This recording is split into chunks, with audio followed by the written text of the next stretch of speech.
চিত্রনায়িকা ইয়ামিন হক ববি, যার শোবিজে জার্নিটা শুরু খোঁজ দ্য সার্চ সিনেমার মধ্য দিয়ে।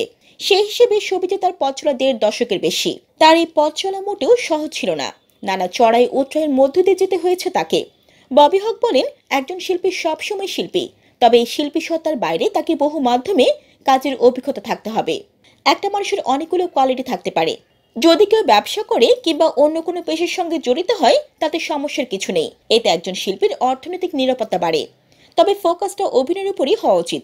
আমি নিজেও ব্যবসা করি, কিন্তু আমার মূল ফোকাস অভিনয়। ফলে অভিনয় কাজ না থাকলেও সমস্যা হওয়ার কথা না।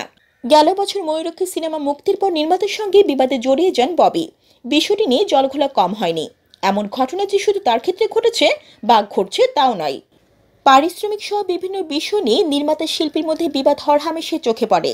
ববি হক বলেন, খারাপ অভিজ্ঞতা আমি মনে রাখি না, ভালো অভিজ্ঞতাগুলো সবার সঙ্গে শেয়ার করি। আমাদের মধ্যে ঝামেলা নিয়ে কিছু বলার নেই, কারণ নিজের পরিবারেও এমন ঘটনা অহরহ ঘটে। তবে একটা কথা বলতে চাই, আমাদের ইন্ডাস্ট্রিতে প্রফেশনালিজমের বড়ই অভাব। কাজের ক্ষেত্রে প্রফেশনাল হলে আমাদের মধ্যে সে ভুল বোঝাবুঝি আর হবে না। প্রতীক টিভি নিউজ ডেস্ক।